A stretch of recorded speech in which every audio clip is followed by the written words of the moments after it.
산 넘어 산이라고 그랬던가요? 이제 코로나 바이러스가 어느 정도 이제 마무리가 되어지고 있는 가운데에 무더위가 찾아왔습니다. 덥죠? 저만 더운가요? 지금 온도가 밖에 온도가 26도라고 그러더라고요. 조만간에 우리가 살고 있는 이 지역에 낮 최고 온도가 30도가 넘는 날이 금방 올 것 같습니다. 우리나라의 일제 강점기는 치욕의 시간이었고 아픔의 시간이었습니다. 그 기간 가운데 1936년 독일에서 펼쳐진 제11회 베를린 올림픽에 아픔의 한을 품고 출전한 조선의 한 청년이 있었습니다. 이 청년이 출전한 종목은 육상 가운데서도 마라톤 종목이었습니다. 이쯤 되면 여러분이 누구인지 아시겠죠? 바로 조선의 청년 송기정 선수였습니다. 이 송기정 선수가 일장기를 가슴에 달고 뛰는 것이 너무나 마음이 아팠고 힘들었지만은 내가 할 수 있는 것은 최선을 다해서 달리는 것이고 1등 하는 것, 그것이 내가 할 수 있는 최선의 일이다 하고서 본격적인 마라톤 레이스에서 최선을 다해서 1등에 골인을 했습니다. 시상식에 오른 송기정 선수는 그가 받은 월계수 그리고 그가 받은 작은 묘목이 있었는데 그 작은 묘목을 가슴 한가운데 있는 일장기를 가리는데 묘목을 사용을 했습니다. 바로 이렇게죠. 앞에서 보면은 정확하게 가린 듯 했지만은 또 다른 사진의 보도에 의하면은 약간 제 오른손이죠. 제 오른손 쪽에서 찍은 사진에 의하면은 일장기가 그대로 나타난 사진이 보도가 되어지고 또 우리에게도 펼쳐진 바가 있습니다. 동아일보는 그 사진을 어떻게 신문에 기사를 냈냐면은 그 일장기를 다 지우고 그렇게 신문을 발행을 했습니다. 그래서 일본이 동아일보를 정간시키는 일도 있었습니다. 그런 아픔의 시간이 어느덧 지나고 1992년 제25회 스페인에서 열린 바르셀로나 올림픽에서 56년 만에 황영조 선수가 금메달을 따게 됩니다. 금메달을 딸 수 있었던 여러 가지 이유 가운데 하나는 지형과 코스 그리고 작전과 전술에 의해서 딸 수밖에 없었던, 물론 선수 개인의 능력도 포함이 되겠지만 그와 같은 연유로 금메달을 따게 되는데 초반 레이스부터 38km 지점까지 항상 황영조 선수는 1등 선수의 뒤를 열심히 쫓아서 달리기 시작을 했습니다. 공교롭게도 이 레이스에 1등을 하고 있었던 선수는 일본의 국적을 가진 모리시타 고이치라는 선수였습니다. 계속해서 뒤를 쫓아가다가 38km 지점이 되어서 마지막 전력 질주를 황영조 선수는 다했고 마지막까지 그 힘을 놓치지 않고 줄이지 않고 달려서 결승점에 이르게 됩니다.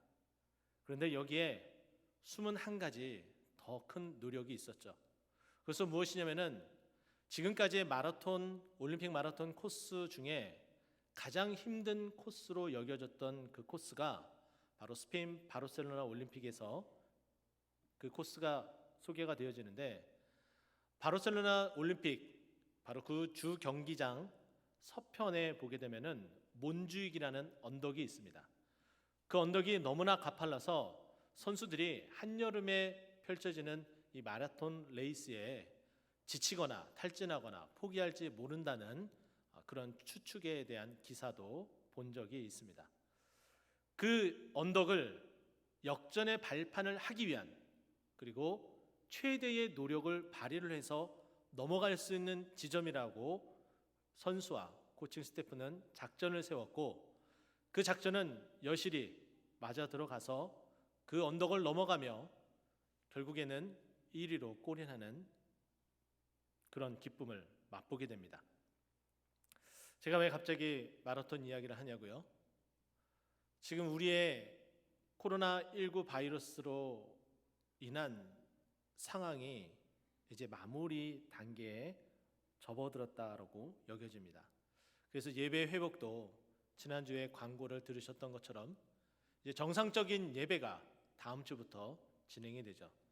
비상체제로 예배 시간을 늘리고 인원을 분산 배치한 이 비상체제 예배가 오늘로써 마지막 예배가 되어지고 있습니다.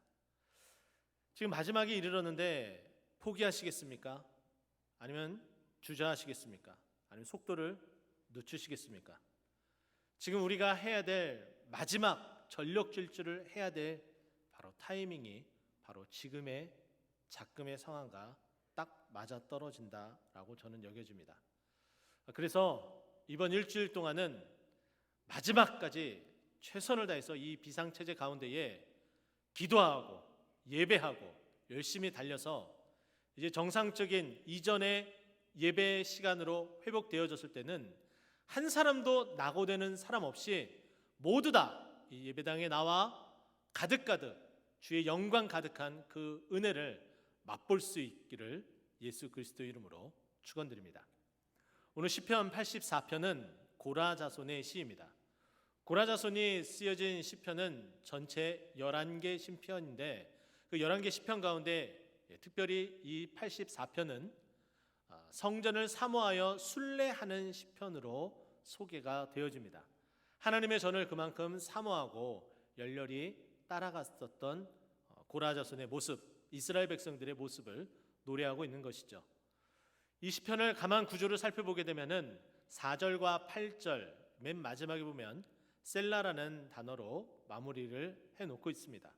그리고 나서 12절까지 이렇게 펼쳐지니 쉽게 어느 누구도 이 시편의 구조가 4절씩 끊어서 읽으면 그 내용 안에 있는 그 은혜를 찾아보면 쉽게 발견할 수 있구나. 보편적인 이런 성경 읽기가 가능하고 또 은혜를 받을 수 있는 시편입니다.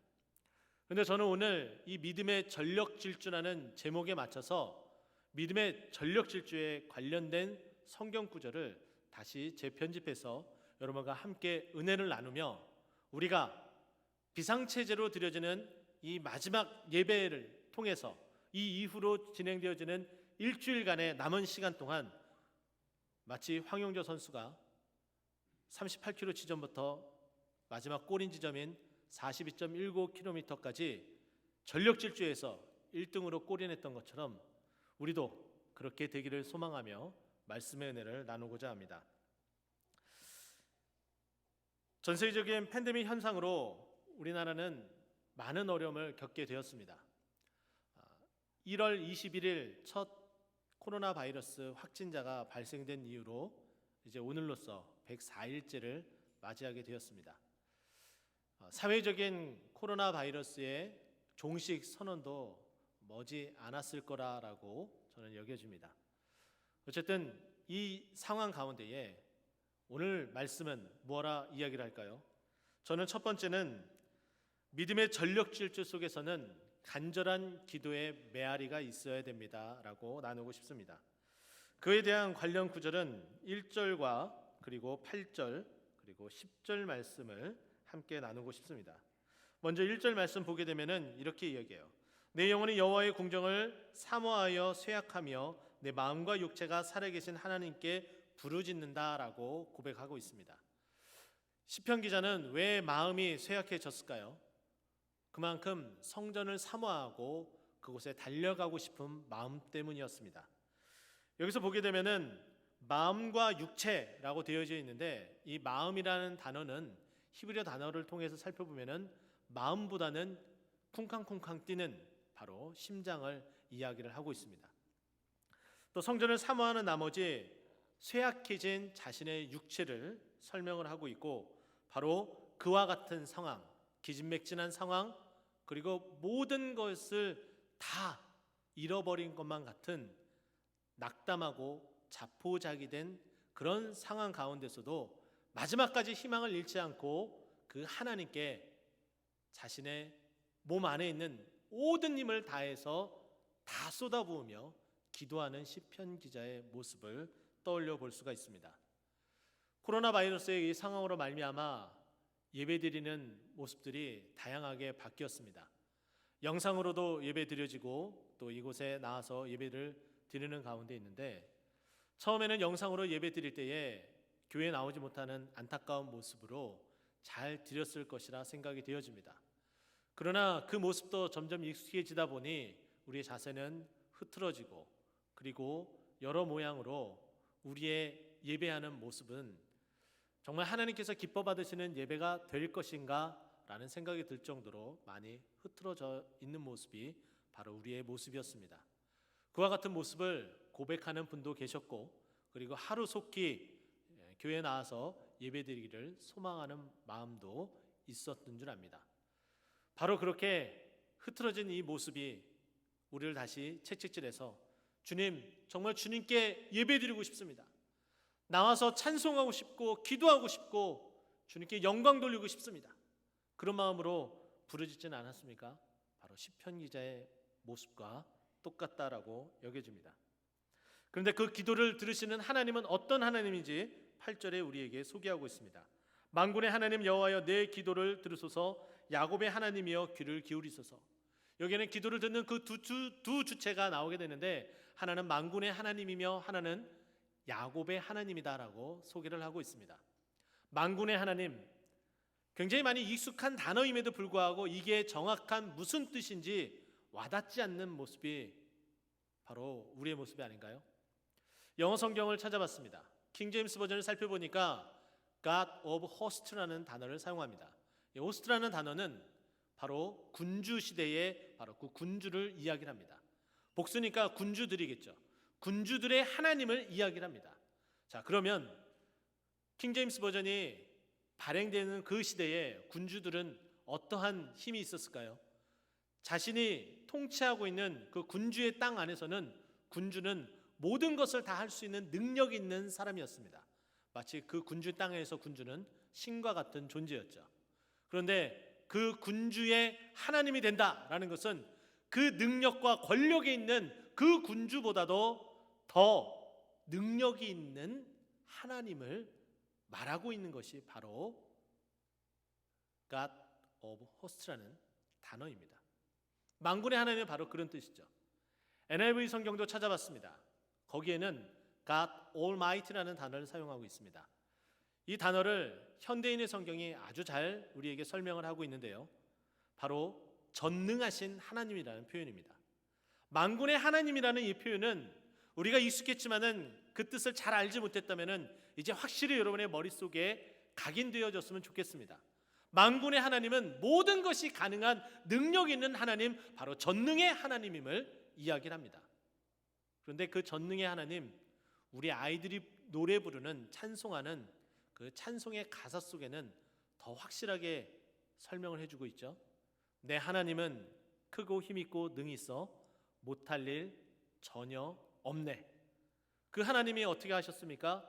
저 산들도 만드셨고 골짜기도 만드셔서 다 주의 것이라고 아이들의 찬송가의 고백에 나오고 있습니다.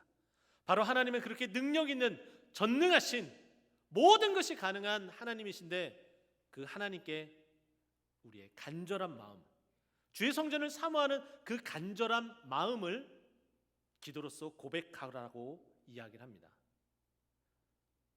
작금의 상황, 우리가 함께 모여서 예배드리지 못하고 주의 전을 사모하는 그 마음 때문에 애달아 했었던 우리들의 그 모습, 바로 여기에 마지막까지 달려왔습니다. 마지막 믿음의 전력 질주 가운데서는 바로 그 하나님께, 하나님 회복시켜 주시옵소서, 내가 주의 전을 사모합니다, 이런 간절한 마음으로 다시 한번 간절하게 기도해야 되는 그 기도의 메아리가 있어야 된다라고 말씀드리고 싶습니다. 또 야곱의 하나님은 어떻습니까? 우리의 그 기도를 듣는 그 야곱의 하나님은 성경의 모습 속에서 야곱의 하나님은 어떤 하나님인지 우리에게 소개를 해줍니다. 창세기 28장은 야곱이 그의 형 에서를 속이고 도망칠 때에 바로 베델에 머물러서 하룻밤 잘 때의 모습을 우리에게 소개를 합니다. 잠들어 있는 야곱에게 하나님께서 나타나셨습니다. 바로 살아계신 하나님을 표현하고 있죠. 바로 그 살아계신 하나님께서 창세기 28장 15절에 무엇라 이야기하시냐면, 내가 너와 함께 있어 내가 어디로 가든지 너를 지키며 너를 이끌어 이 땅으로 돌아오게 하리라 라고 말씀하고 있습니다. 하나님은 살아계신 하나님으로서 현현하여서 야곱에게 나타난 하나님이셨습니다. 바로 이 야곱의 하나님이라는 것은 살아계신 하나님, 현현의 하나님을 소개를 합니다. 이뿐이겠습니까? 창세기 32장에 보면은 야곱이 하나님의 천사와 함께 씨름하는 장면이 나옵니다. 브니엘에서 싸움을 하게 된, 그 씨름을 하게 된 그 하나님께서 야곱의 그 간절함을 들으시고 응답하셔 야곱의 이름을 이스라엘로 바꾸는 역사를 이루게 됩니다. 바로 하나님은 그 간절함으로 부르짖는 그 기도에 응답하시는 하나님이라는 거죠.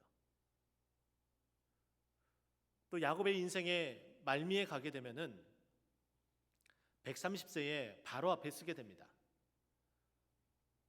가뭄으로 인해서 먹을 것이 없었던 그 야곱의 모든 가족이 요셉으로 말미암아 애굽으로 다 이주하게 되죠.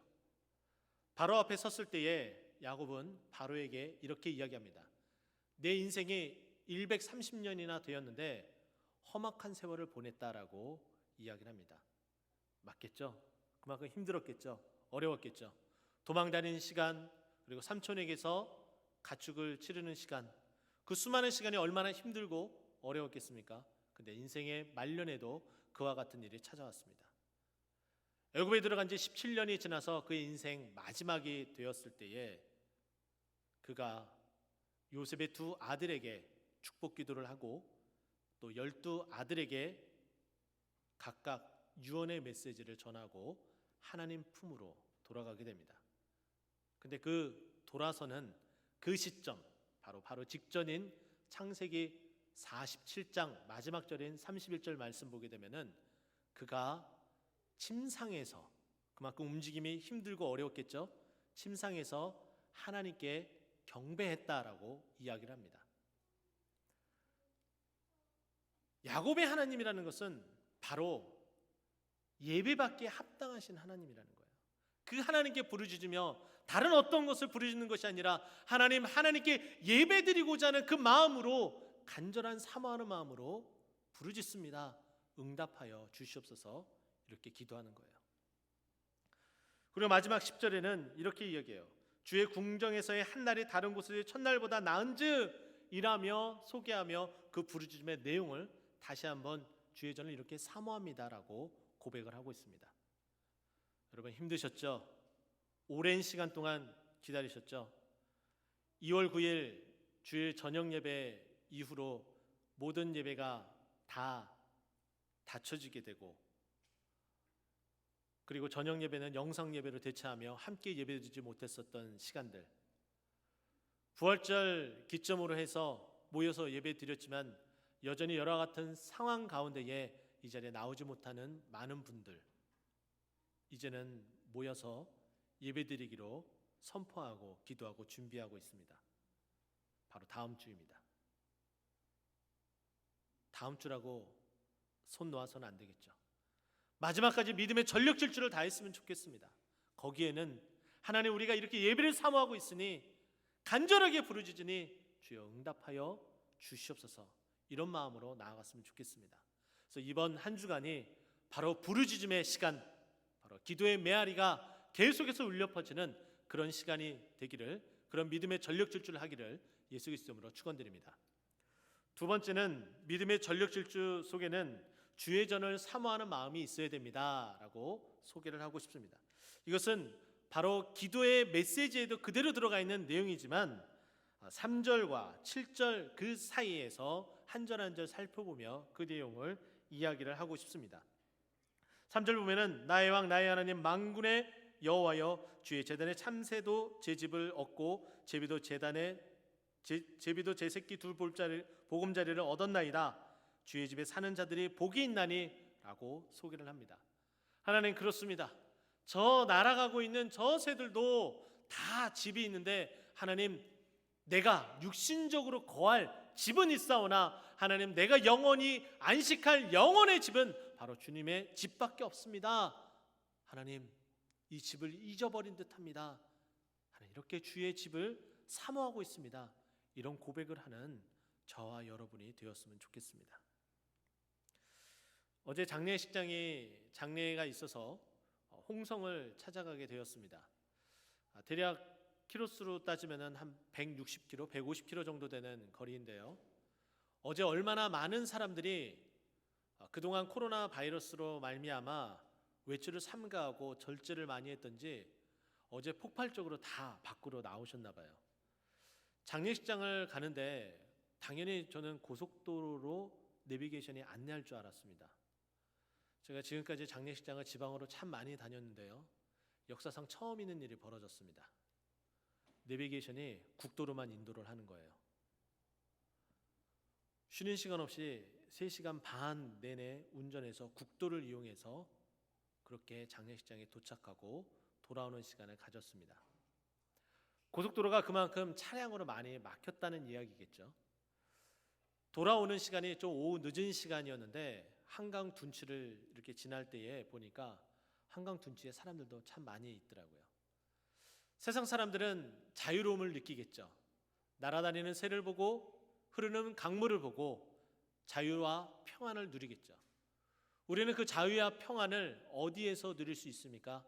자연을 보면서 저렇게 자유롭게 평화롭게 누릴 수 있는데 왜 나의 영혼은 이렇게 누리지 못할까? 혹시 생각해 보진 않으셨습니까? 요 며칠간 외출을 하며 자연을 만끽하며 그리고 편안함을 누리셨던 분들, 혹시 내 영혼은 평안한지 확인은 안 해보셨습니까? 그런 주의 전을 사모하는 그런 마음이 있었으면 좋겠습니다. 내 영혼이 진정으로 사모할 곳, 주님 어디입니까? 바로 그 믿음의 전력질주가 우리에게 필요합니다. 5절 말씀은 이렇게 얘기해요. 주께 힘을 얻고 그 마음에 시온의 대로가 있는 자는 복이 있다. 그리고 6절에는 눈물 골짜기로 지날 때에 그곳에 많은 샘물이 있을 것이며 이른 비가 복을 채워준다. 아무리 샘이 많을지라도 가물게 되면은 샘은 그 기능을 다하지 못합니다. 그래서 이른 비가 필요하다고 오늘 본문에 이야기를 하고 있어요. 이 코로나 바이러스로 말미암아 영적인 기근 더할 나위 없습니다. 뿐만 아니라 우리의 육적인 힘듦과 고통도 말할 수 없이 찾아왔습니다. 이 기간 동안에 직장에서 해고되신 분들도 계실 터이고 사업장이 너무나 힘들어서 눈물로써 지새우는 날이 많은 분도 계실 줄 압니다. 세계적인 놀이동산인 디즈니랜드는 이 코로나19로 말미암아 전 세계적으로 4만 3천 명이나 권고해직을 당했다고 이야기를 합니다. 그만큼 많은 분들이 육체적으로나 영적으로나 경제적으로 힘들어요. 그런데 우리에게 있어서 하나님은 만복의 하나님으로서 우리의 모든 복을 채워주시는 분이세요. 에스겔서 47장을 말씀 보게 되면은 보좌로부터 흐르는 그 물을 대한 환상을 하나님께서 에스겔에게 보여주셨습니다. 하나님의 그 보좌로부터 흐르는 물이 일천척을 측량해서 그 물이 닿는 곳마다 어떻게 되었습니까? 다시 살아나게 되는 일이 벌어지게 됩니다. 이것은 육적인 것뿐만 아니라 영적인 것, 그리고 우리의 모든 경제적인 것마저도 하나님께서 채워주시고 부어주시고 회복해 되어주는 줄 믿습니다. 그것을 바라며 하나님 앞에 나와 주의 전을 사모하며 나와야 된다는 것이죠. 또 7절에는 이렇게 얘기합니다. 그들은 힘을 얻고 더 나아가 시온에서 하나님 앞에 각기 나타나리니, 우리가 주의 전을 사모하는 그 마음 가운데에 우리가 주의 전에 찾아왔습니다. 하나님께서 은혜를 내려주십니다. 그 은혜로 말미암아 다시금 세상에서 나아갈 힘을 얻게 된다는 거예요. 학개서 2장 9절은 우리에게 이렇게 소개를 하고 있습니다. 이 성전의 나중 영광이 이전 영광보다 더 크리니, 바로 이렇게 만군의 여호와께서 우리에게 말씀하고 있습니다. 이전으로 한번 돌아가서 한번 생각해 볼까요? 굉장히 오랜 시간 동안에 예배드렸었던 우리의 모습들 가운데에 과연 나는 올바로 주님께 영광이 되는 예배를 드렸는지 생각해 보시기 바랍니다. 예배의 소중함을 더 느꼈기 때문에 이제 드려지는 우리의 모든 예배의 첫 시작에 대한 모습은 조금 더 남다르겠죠. 저는 학개서 2장 9절의 이 말씀이 우리에게 가장 필요한 말씀이 아닐까 저는 생각을 해봅니다. 비상체제에 드렸던 이 예배 가운데 주셨던 그 은혜를 더 뛰어넘어서 이전에 드렸었던 임하셨던 하나님의 그 영광이 그 이전 영광보다 앞으로 다가올 다시 정상으로 회복되어져서 드려질 그 예배 가운데 임한 하나님의 영광이 더욱더 크게 되기를 예수 그리스도로 축원드립니다. 그만큼 하나님의 은혜를 사모하며 기도하며 나아가야 된다는 거예요. 이제 일주일 남았습니다. 차량 운행하지 않더라도, 여러분 상황이 여의치 않아서 이 자리에 직접 나오지 못하더라도 여러분이 있는 곳에서 새벽을 깨우고 수요일 그리고 금요일 주님 앞에 간절히 주의 전을 사모하는 마음으로 부르짖는 그 마음, 사모하는 그 마음이 차고 넘쳐져서 마지막 이 믿음의 전력 질주로 말미암아 이전 영광보다 더 큰 그 주님의 영광을 다음 주 주일에 크신 영광으로 임하길 예수 그리스도로 축원드립니다.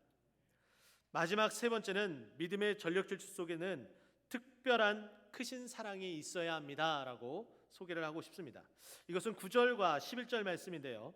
이 9절과 11절 말씀에 공통되는 단어 하나를 뽑아서 저는 소개를 하고 싶은데 그 공통된 단어는 방패입니다. 여전히 우리는 아직까지 종식되어지지 않고 코로나 바이러스의 이 상황을 예의주시해야 될 상황 가운데 있습니다. 지금까지는 안전하게 잘 지내왔죠.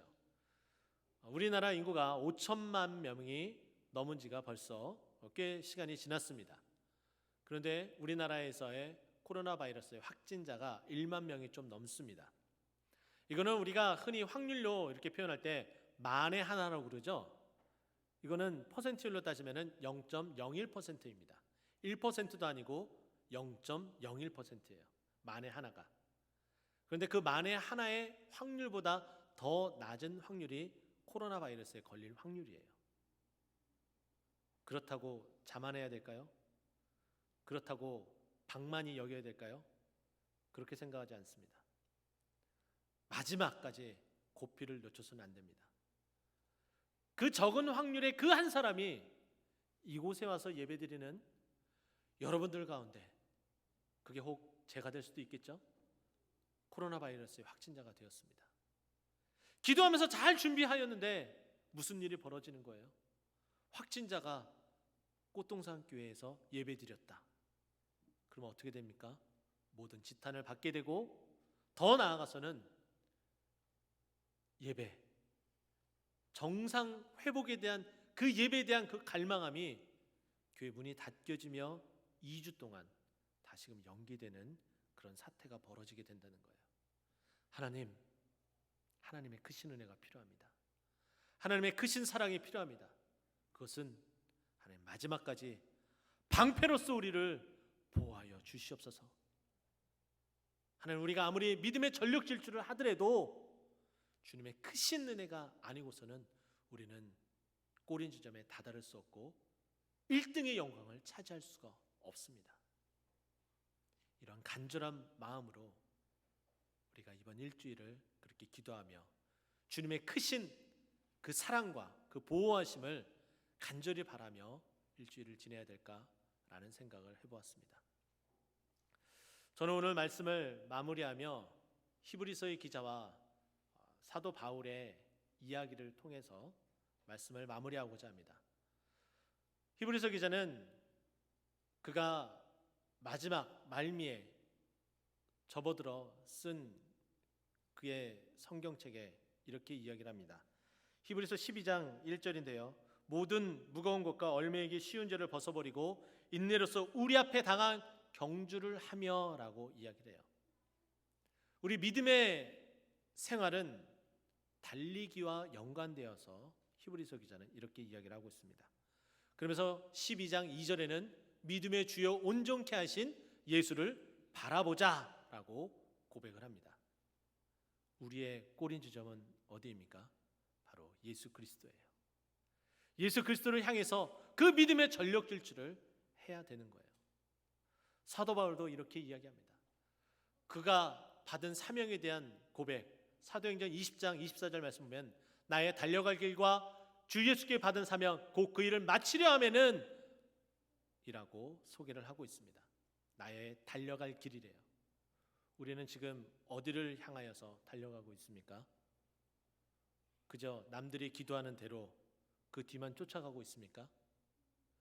언젠가는 모두 다 힘들고 어려운 그때에 나도 힘들지만은 몬주익이라는 그 극경사에 이르는 그 언덕에서 전력 질주를 해서 이루에 꼴이 날 수 있는 그 작전 우리에게도 필요하지 않겠습니까?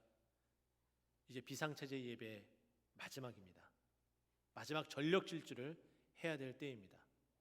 우리가 이번 일주일 동안 기도의 메아리와 주의 전을 더욱더 사모하는 그 마음과 그리고 우리를 보호하시는 하나님의 특별한 그 사랑과 그 은총을 간절히 바라며 이번 일주일 믿음의 전력 질주 그 행진을 다하는 저 여러분 되기를 예수 그리스도 이름으로 축원드립니다. 기도하겠습니다.